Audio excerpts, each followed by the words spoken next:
Eh bien salut, bonsoir à tous. Coup de théâtre, mesdames, messieurs, au début du mois, qu'est-ce qu'on apprend?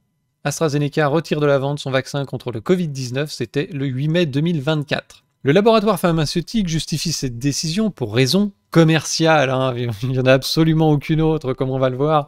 Étant donné que de multiples vaccins contre le Covid-19 ont été développés, il y a un surplus de vaccins mis à jour. Oh, mais je croyais que le vaccin protégeait contre tous les variants. Je sais pas ce qu'on nous avait dit. C'est con ça. Face aux différents variants du virus, donc, ce qui se traduit par un déclin de la demande, a justifié le groupe dans un communiqué.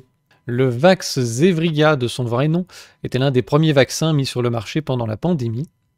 AstraZeneca a par conséquent pris la décision d'initier le retrait de l'autorisation de vente, enfin de marketing du vaccin en Europe, selon le communiqué. Donc c'est confirmé par l'autorité européenne du médicament qui a bien dit que c'était à la demande du détenteur. Hein. Le vaccin n'a pas été retiré parce qu'il était dangereux, il est juste un peu dépassé par d'autres vaccins plus performants maintenant. Le groupe va aussi travailler avec d'autres régulateurs pour le retirer partout dans le monde. Bref, voilà. Il n'y avait que des raisons commerciales. Il n'y a aucun lien avec le fait qu'il y a par exemple plus de 80 morts liées au vaccin qui sont actuellement en cours de procédure, rien qu'au Royaume-Uni. AstraZeneca retire son vaccin Covid dans le monde entier des mois après que le géant pharmaceutique a admis qu'il pouvait provoquer un effet secondaire rare et dangereux. Le vaccin développé par l'université d'Oxford ne peut plus être utilisé dans l'Union européenne après que l'entreprise a volontairement retiré son autorisation de mise sur le marché qui entre en vigueur aujourd'hui. Le vaccin, autrefois présenté comme un triomphe de la science britannique, je vais mettre ça en plus gros, a fait l'objet d'un examen minutieux ces derniers mois en raison d'un effet secondaire rare provoquant des caillots de sang et une faible numération plaquettaire. Plus de 50 victimes présumées et proches en deuil poursuivent actuellement l'entreprise devant la haute cour. Donc il y a tous ceux aussi qui ont été victimes du vaccin, mais pour lesquels ça n'a pas été prouvé. Vous pensez bien qu'on ne se dépêche pas de faire le lien entre la vaccination et d'éventuels effets secondaires. Ça pourrait mettre certaines personnes dans des positions un peu délicates. Car rappelez-vous comment on nous avait un peu vendu tout ça. Là, on est sur un article du Monde. Il y a quelques années, donc là on est le 15 mars 2021, quelques mois après que la campagne vaccinale ait été lancée en France, la France suspend l'utilisation du vaccin contre le Covid-19 et validera si l'autorité européenne le permet. Au passage, en dit long sur la perte de souveraineté de la France. Mais bref, soit il y a un problème, soit il n'y en a pas, mais enfin bon, on va voir ça. La décision prise par Emmanuel Macron a été annoncée après que le vaccin a été suspendu en Allemagne, en Italie, en Espagne, et en attendant un avis sanitaire européen prévu dans la semaine. Et oui, parce que l'avis sanitaire européen supplante les décisions nationales. Donc même si les autorités sanitaires de tous ces pays disent qu'il y a un problème, si au niveau européen on te dit qu'il n'y a pas de problème, eh bien il faudra remettre en circulation ce vaccin. Donc c'était le 15 mars. Depuis une semaine, il se passe rarement une journée sans qu'un pays ne suspende tout ou partie du vaccin AstraZeneca en circulation. L'Autriche a lancé le mouvement le 8 mars en interrompant l'utilisation d'un lot de vaccins après la mort d'une infirmière. Depuis, d'autres pays ont suivi. Danemark, Norvège, Islande, Pays-Bas sont allés plus loin en gelant tous les lots du vaccin AstraZeneca, suivis par l'Allemagne, Italie, Pays-Bas, Espagne. Bon, bref, tout le monde, quoi. Et ça va aussi en dehors de l'Europe, avec la République démocratique du Congo, l'Indonésie, la Thaïlande, qui ont reporté leur campagne de vaccination. À chaque fois, les autorités sanitaires réagissent à des cas où des personnes vaccinées ont développé des problèmes sanguins, parfois mortels, soit des difficultés à coaguler, soit la formation de caillots sanguins, c'est-à-dire des thromboses. Mais les autorités concernées le reconnaissent, il n'y a pour l'instant aucun lien avéré entre les problèmes de santé susmentionnés et le vaccin AstraZeneca, mis à part l'enchaînement chronologique. Ça s'appelle une causalité, ça, non, quand même. C'est juste le hasard. Tout le monde tombe, c'est comme si on allait dans un resto, tout le monde tombe malade en sortant du restaurant, mais c'est juste un enchaînement chronologique. Peut-être que vous aviez mangé quelque chose avant ou après. Il va falloir faire des études plus poussées. Alors en tout cas, si le vaccin est suspendu, c'est à titre préventif, le temps de s'assurer qu'un tel rapport n'existe pas. Donc on sait déjà qu'il n'existe pas. C'est juste un enchaînement chronologique, hein. Faut pas s'inquiéter, on le suspend quand même, on va vérifier, mais vous en faites pas, il se passe rien. Macron a d'ailleurs espéré que la vaccination avec le produit d'AstraZeneca reprenne vite si l'avis de l'autorité européenne le permet.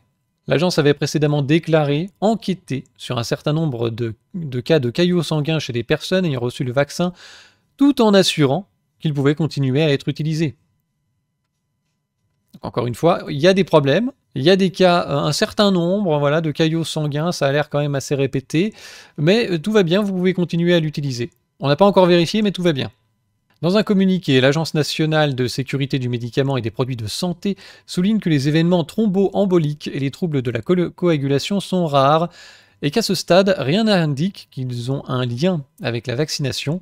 À ce jour, peu de cas ont été signalés en France, dont aucun cas de décès, dans le cadre de la fameuse surveillance renforcée mise en place depuis le début de la vaccination. C'est sûr que si tous les cas sont considérés comme des enchaînements chronologiques, comme c'est indiqué un peu plus haut, c'est là, la surveillance peut être aussi renforcée que l'on veut. Si on ne veut pas voir le problème, on ne le verra pas. Lors d'un entretien sur la plateforme Twitch, le Premier ministre Jean Castex avait estimé dimanche qu'il fallait avoir confiance dans le vaccin d'AstraZeneca. Pourquoi ? Parce qu'il est performant, parce qu'il a été solidement testé, parce qu'il y a une solide sécurité scientifique autour de ce vaccin. Non, c'est juste que sinon on aura des retards dans la vaccination. Les Françaises et les Français seront moins protégés et la crise sanitaire durera longtemps. Ah bon, donc c'est pas une question d'efficacité, de solidité des preuves scientifiques.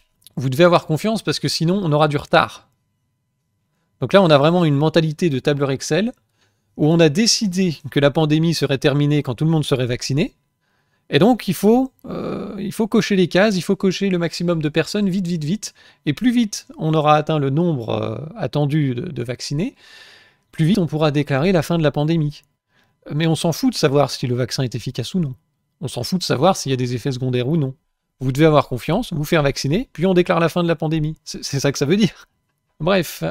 Ici, on nous signale qu'en dehors de l'Europe, le Venezuela a décidé de ne pas autoriser le vaccin AstraZeneca sur son territoire en raison des complications sur les patients vaccinés. Le pays avait pourtant réservé entre 1,4 et 2,4 millions de doses d'AstraZeneca à travers le dispositif COVAX créé par l'OMS au bénéfice des pays les plus démunis. On va reparler du système COVAX. De son côté, donc, l'OMS recommande de continuer la vaccination. Ils ont recommandé lundi de continuer à vacciner avec le produit AstraZeneca avant la réunion de mardi sur le groupe d'experts pour étudier la sûreté du vaccin. Le groupe d'experts va se réunir, va donner son avis, mais avant même la réunion, on te dit qu'il faut continuer, tout va bien. Oui, d'accord, ok. Pourquoi ? Parce que c'est efficace, parce qu'on est sûr ? Non, là, encore une fois, nous ne voulons pas que les gens paniquent, et pour le moment, nous recommandons que les pays continuent de vacciner avec AstraZeneca. Il ne faudrait pas que les gens arrêtent la vaccination et commencent à avoir des doutes. Déjà que c'est difficile de leur faire avaler le produit. Une dose, 2 doses, 3 doses, on ne sait plus trop à combien on en est. Bon, il ne faut quand même pas que les gens commencent à réfléchir et à se poser des questions. Si on a commencé à vacciner les gens avec ça, alors si on commence à leur dire qu'il y a un des produits qui pose quand même des problèmes relativement sérieux, ils risquent d'avoir des doutes sur tous les produits, sur tout le narratif. Donc on continue à faire vacciner les gens avec un truc dont on sait qu'on peut au moins avoir des doutes. Et ces gens, donc, c'est l'Organisation mondiale de la santé. Alors, qu'est-ce qui s'est passé ensuite, après les réunions au niveau européen, au niveau de l'OMS ? Ben, pouf, il n'y a plus rien. Tout a disparu.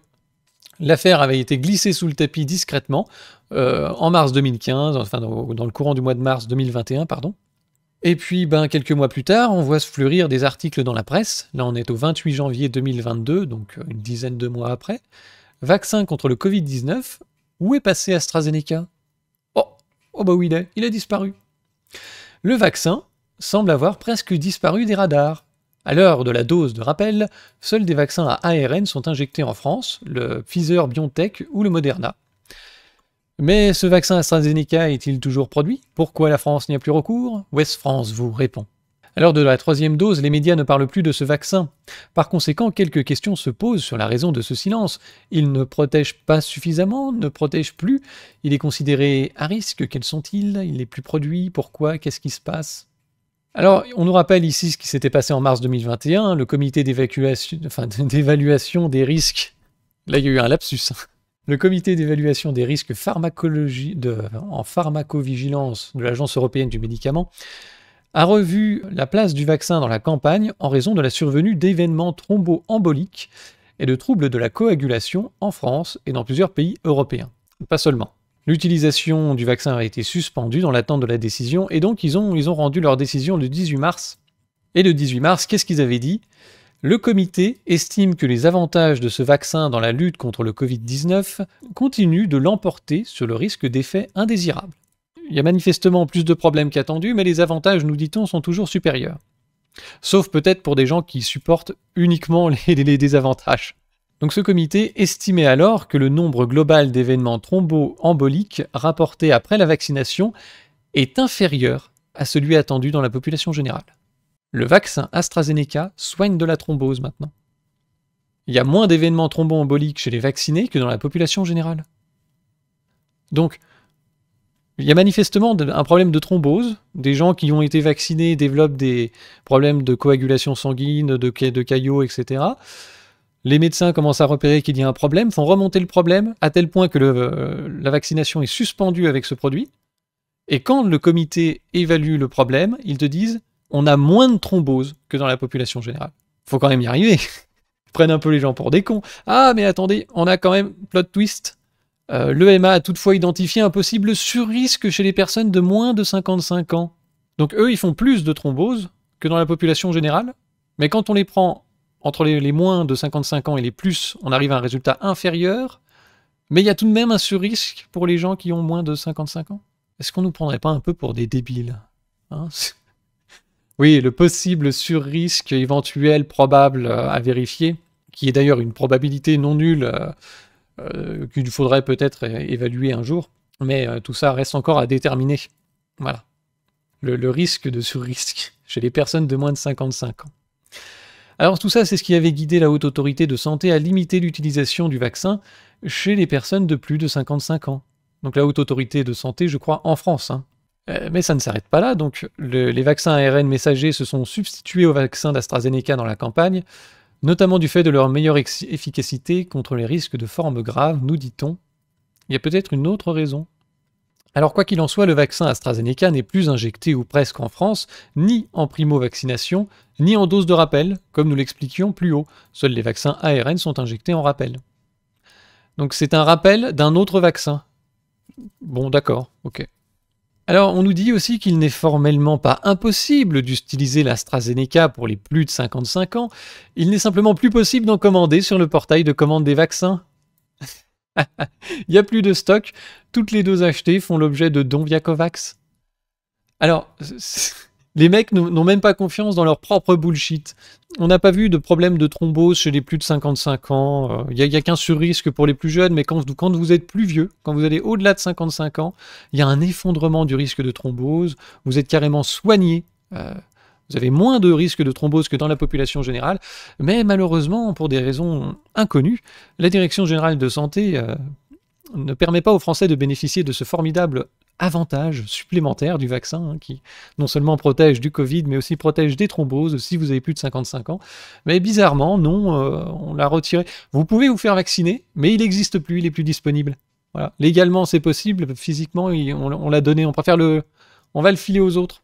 Et on va le filer dans le cadre du programme COVAX, qui est le programme international qui permet de redistribuer des vaccins vers des pays pauvres. D'après les chiffres du laboratoire britannique, plus de 260 millions de doses ont été livrées à 130 pays via ce dispositif.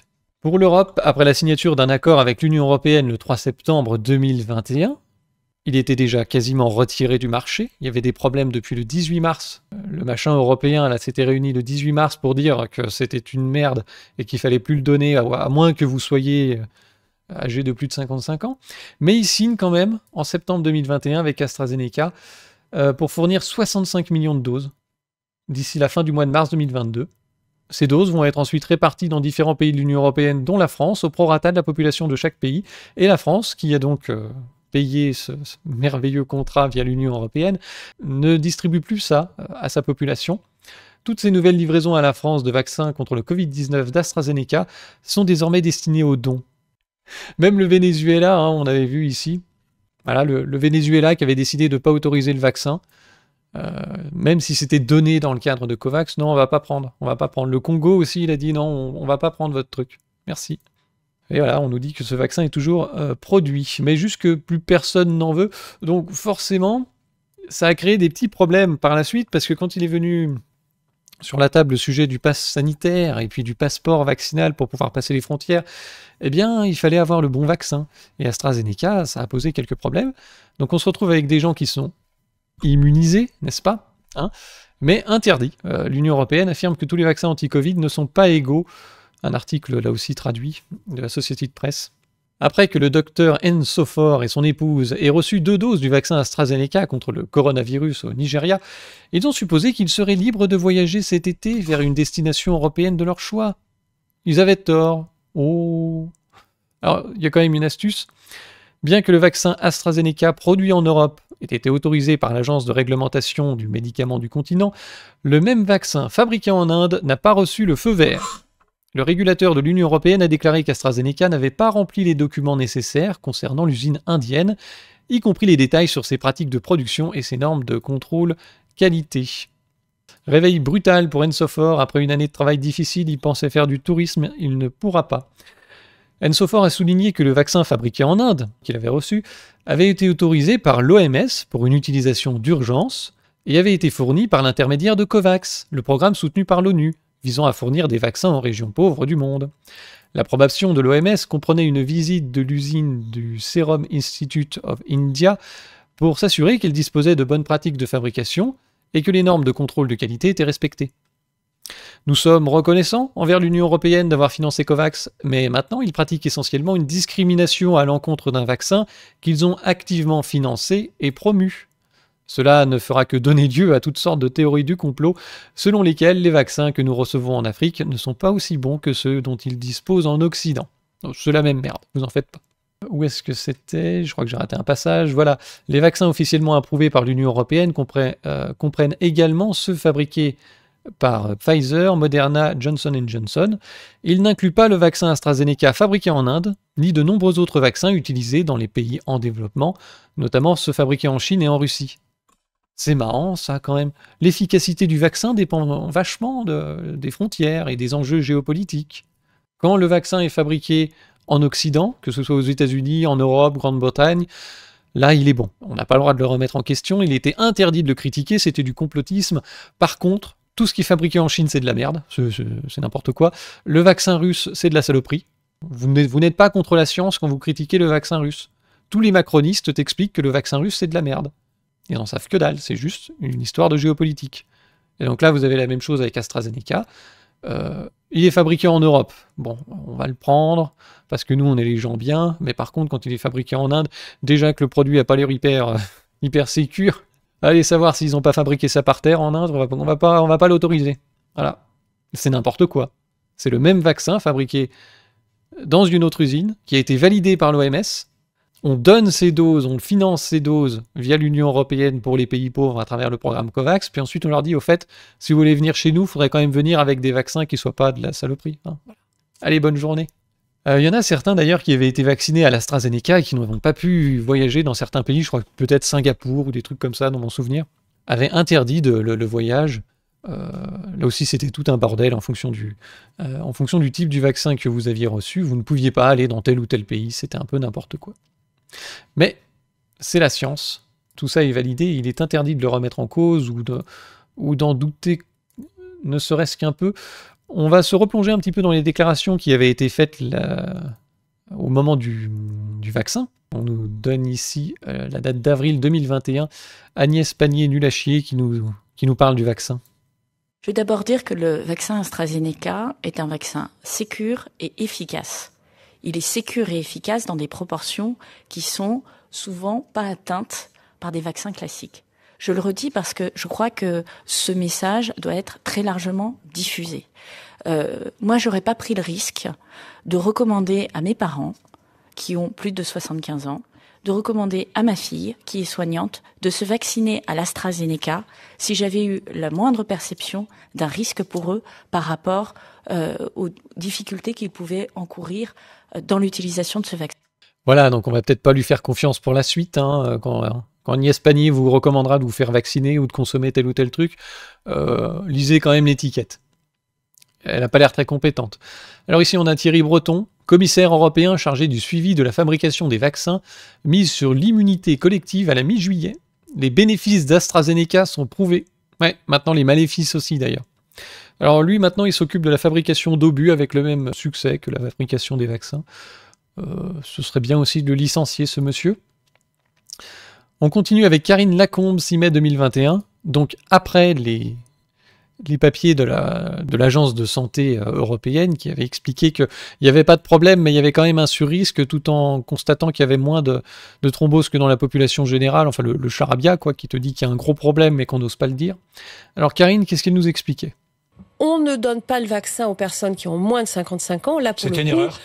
Ah oui, maintenant on sait que c'est une erreur. En Allemagne, on donne le vaccin AstraZeneca à tout le monde. Exactement, donc effectivement. Alors il y a encore quelques pays qui ont décidé de se passer d'AstraZeneca, mais parce qu'ils ont une stratégie vaccinale qui est différente, ils ont plus de vaccins d'un autre type, et c'est à chaque fois des pays qui ont une petite population, mais nous qui avons une population très importante, se passer d'AstraZeneca dans la stratégie vaccinale, ça pour le coup c'est un vrai problème. Alors est-ce qu'il faut ouvrir la vaccination à tous les âges. AstraZeneca à tout le monde? Bien sûr. Parce qu'aujourd'hui il faut y aller et ouvrir à tout le monde. Voilà, c'est toujours intéressant. Bernard Pivot qui nous dit qu'il faut carrément coupler le grand oral du bac avec la vaccination des candidats. On offrira un bonus de 20 points pour celles et ceux qui accepteront d'être piqués à l'AstraZeneca. Mauvaise pioche, c'est le pire.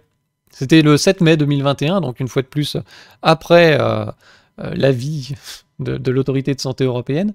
Donc là aussi, on est rentré quand même autour de cette question des vaccins dans des méthodes pour faire accepter le vaccin qui n'avaient plus rien à voir avec la science. Tu ne te fais pas vacciner pour ta santé, mais pour avoir 20 points de plus sur le bac. Tu as Todd qui nous dit c'est un vaccin ou un Happy Meal. Aux États-Unis, vous avez pire, vous avez ce gars-là. Free fries when you get vaccinated? Frites gratuites si tu es vacciné. I got vaccinated. Voilà, je suis vacciné. You're saying I could get this? J'ai pu avoir ces bonnes frites. Wait a minute. But there's also a burger element to this? Et t'as vu, il y a aussi le burger. Hein. Let me check with Bill Neathart. Is it too early in the day to eat a burger? No. This can be breakfast? Là, je crois qu'il demande à ses conseillers si ce sera diffusé à un moment où il est normal de manger, quoi. Okay. I want you to look at this and think about, again, some people love hamburgers, some don't. Really want to respect all ways of life. But if this is appealing to you, just think of this when you think of vaccination. Si c'est appétissant pour vous, vous devez penser à ça quand vous pensez à la vaccination. Vaccination.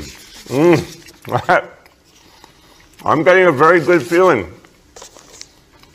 about vaccination right now. Et voilà, j'ai un bon sentiment sur la vaccination maintenant. Ouais, frites gratuites, hamburgers dégueulasses. Donc non seulement tu as ta thrombose, mais tu as aussi le diabète.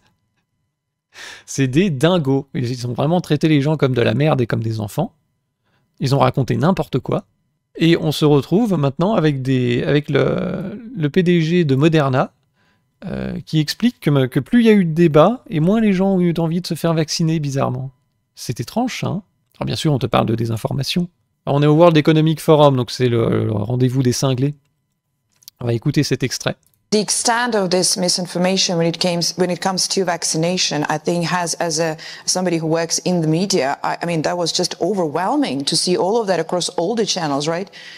Yes, and I exactly agree with panelists, which is, I think, in some countries, you saw scientific debate in national TV at prime time.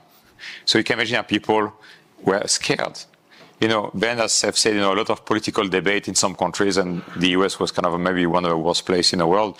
And you saw the differences of countries where all the parties would say, this has been approved by the regulators, clinical studies have been done, you should get your vaccines and so on. And then as Seth said, the social media was just terrible. And so at the time of uncertainty where people were scared for their loved ones, many people, locked downs. It was very hard for everybody from a just mental health standpoint. When you couple this with all that environment, you could see some countries where you had scientific debate and political debate, and social media, if you had those three things, the vaccine rate very, very low. Donc il te dit les pays où il y a eu un débat scientifique, un débat sur les réseaux sociaux, un débat politique. Si vous avez eu ces trois éléments, vous avez un taux de vaccination qui est plus faible. Il parle carrément de danger pour la santé mentale. Le débat public, c'est dangereux, parce que si vous êtes inquiet et que des gens commencent à débattre de ce sujet, vous allez augmenter votre niveau d'anxiété. Mais je croyais que moi, le but quand même d'un débat autour de ce sujet, notamment de la vaccination, serait de rassurer les gens, de leur donner des clés de compréhension. Et là, tu as affaire à quelqu'un qui se comporte... C'est exactement un peu les mêmes discours qu'il y avait eu au début de la pandémie, autour de la chloroquine, autour de Raoult, etc., où les gens s'énervaient un peu tout seuls, ils disaient on n'a pas le temps, c'est grave, des gens meurent, c'est dangereux, l'économie est en train de s'effondrer, on n'a pas le temps de faire de la science et je sais pas quoi, faut donner de la chloroquine à tout le monde. Enfin, c'est un peu le même argument, tu vois, on nous a vendu le vaccin un peu avec la même méthode, où on n'a pas le temps, de faire de la science comme on en fait d'habitude, on a fait des autorisations d'urgence, et puis maintenant, comme c'est certifié par les autorités compétentes, vous devez avoir confiance. Point. Terminé. Donc évidemment, on a une conception ici assez particulière du débat, où ces gens veulent être autorisés à imposer leur volonté. Le débat, maintenant, c'est un danger pour la santé mentale. Et l'idée même que le taux de vaccination soit faible à la suite d'un débat scientifique, politique et sur les réseaux sociaux, devrait peut-être poser quelques questions sur la viabilité du processus, surtout quand on voit le résultat à la fin. Je parle de la vaccination. Visiblement, les gens n'ont pas été convaincus, tout simplement. Alors voilà comment ça se termine. On a ici une présentatrice de Sky News qui avertit les gens de tirer les leçons du Covid-19 et de ne pas adhérer à la peur propagée par les organisations pendant la pandémie. Je vous le mets pas, ça dure 5 minutes, c'est chiant. C'est un peu tout le temps la même chose, la même histoire, où ils ont invité tous les connards, ils ont donné la parole à tous ces pseudo-scientifiques, politiques, etc. Même les comportements les plus dégueulasses, là par exemple avec ce type qui traite les gens comme des enfants, voire même comme des clébards. Et à la fin, ils viennent à la télé. Oh ben, vous savez, c'est quand même un peu de votre faute si vous avez adhéré à la peur. Vous devez avoir du recul par rapport à ce que l'on vous montre. C'est votre problème, c'est pas le nôtre. On n'est pas là pour vous informer, on est là pour servir la soupe à l'idée du moment. Et quand 4 ans plus tard, l'histoire de la vaccination est en train de capoter complètement, et on est en train de retirer certains vaccins du marché, en cachant le problème sous le tapis, si vous croyez ce que vous regardez à la télé, c'est votre problème. Nous on s'en lave les mains. On a donné la parole à tous ces pseudo-experts, on n'a jamais questionné le moindre discours, on a traité de complotiste tout le monde. Enfin, vous voyez quand même que dans les articles que je vous ai donnés, vous avez des éléments de langage qui donnent à penser que ces gens savent qu'il y a un problème grave, et pourtant ils continuent d'appeler à la vaccination, ils continuent à mettre le vaccin en avant, le vaccin AstraZeneca. Ils le cachent un peu sous le tapis, voilà, hop, il est disponible juridiquement, mais il n'est plus disponible physiquement. Ils reconnaissent qu'il y a un problème, mais on va continuer à vendre le vaccin à la télé, à traiter de complotiste tout le monde, et puis quand 4 ans plus tard, effectivement, là, le truc est retiré du marché et qu'il n'y a plus de risque, si vous nous avez cru, c'est votre faute. C'est quand même culotté.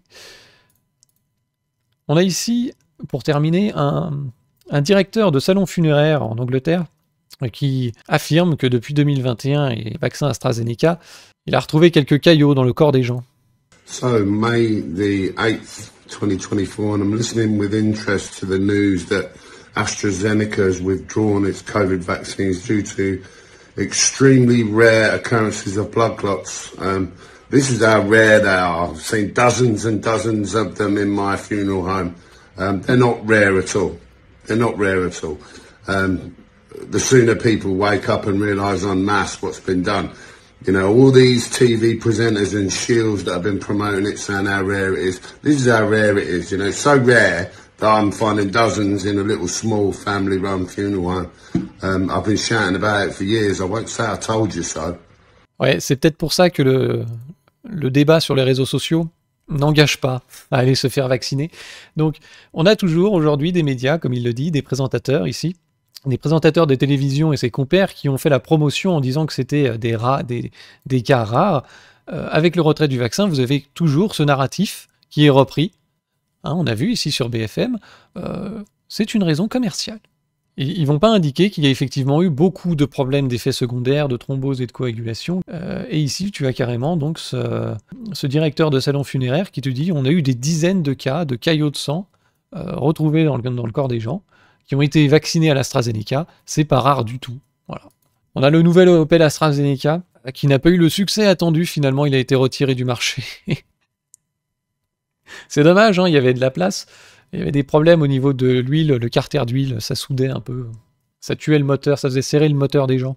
Donc voilà comment ça a commencé. Hein. En 2021, le vaccin était sûr et efficace, et en un clignement d'yeux, il est soudainement devenu potentiellement mortel et retiré du marché. Mais circuler, il n'y a rien à voir. C'est la logique scientifique, il faut des cobayes. Oui, les gens ont servi de cobayes.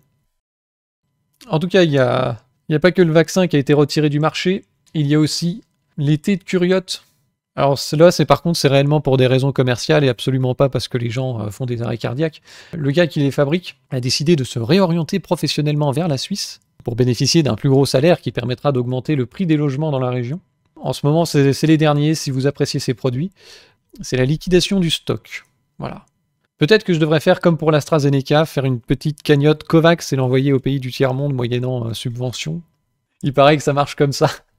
Bref, n'hésitez pas à vous rendre sur Zone Artisanale, à soutenir la chaîne, la boutique. Vous pouvez me soutenir sur Tipeee, comme d'habitude. En tout cas, belle aventure pharmaceutique que ce vaccin AstraZeneca. Je sais pas si vous avez dû vous faire vacciner. Moi, j'ai quand même eu la chance de pouvoir éviter ça, puisque je vis à la campagne et que je suis un travailleur de l'ombre, travailleur sédentaire. Donc j'ai pas eu besoin de toutes ces conneries de passe sanitaire. Mais je sais qu'un paquet de gens ont été obligés de le faire, soit parce qu'ils devaient voyager, soit parce qu'ils voulaient aller voir quelqu'un dans un EHPAD ou pour le boulot. Ce qui est très triste. Ouais, obligé pour le taf. C'est très très souvent ça. Il y a beaucoup de gens par ici, en Haute-Savoie, qui sont pas vaccinés. Et ceux qui l'ont été, ça a souvent été pour le boulot. Ou pour des raisons qui ne sont pas liées à la science. Hein, c'est pour avoir des frites, c'est pour... Tiens, justement... Je sais pas si vous vous souvenez de ce mec. Là. Moi je dis allons-y quoi, je dis aux Français allons-y quoi. C'est franchement moi j'ai mes 2 doses, allons-y quoi. Moi j'ai mes 2 doses, je le le pass sanitaire voilà. Moi j'ai mes 2 doses, allons-y quoi. Moi j'ai mes 2 doses, je le le pass sanitaire voilà. Moi j'ai mes 2 doses, allons-y quoi. Moi j'ai mes 2 doses, QR code. Moi j'ai mes 2 doses, allons-y quoi. Moi j'ai mes 2 doses, QR code. Moi j'ai mes 2 doses, allons-y quoi. Moi j'ai mes 2 doses. J'ai bu mon café en terrasse. Moi j'ai mes 2 doses. Putain, ce PNJ de l'espace. Où est-ce qu'ils ont trouvé ce mec? Mais ils l'ont recruté, hein. Ils n'ont pas été sur une terrasse au hasard. Oh, bonjour, alors, vous avez votre passe sanitaire, comment ça s'est passé? Le mec distribue les éléments de langage. Vous pouvez revoir hein, cette interview qui a d'ailleurs été faite par CNews, cette chaîne si subversive, n'est-ce pas? Et qui a organisé cette petite singerie avec un PNJ de l'espace, à qui ils ont donné quelques éléments de langage à donner. Il est payé, c'est pas possible. Il est possible qu'il ait fait ça gratuitement, en pensant qu'il allait être un génie, qu'il allait faire le bien, qu'il allait lutter contre le complotisme sur CNews, n'est-ce pas? C'est pas Buzz l'éclair, non, c'est pas la chips la plus croustillante du paquet, ça c'est certain. Alors, mais il a bu son café en terrasse, il est content, il est heureux. Tu vois vraiment le sourire et la joie dans son regard, je crois qu'il se fout un peu de sa gueule à la fin, là. J'ai mes 2 doses. Oui, donc il est content quand il a bu son café en terrasse. Voilà comment on a fait vacciner les gens. Puis après, il y a des thromboses, il y a des problèmes, mais ça, on va glisser l'affaire sous le tapis, hein, très discrètement. On le retire du marché pour des raisons commerciales. Hein.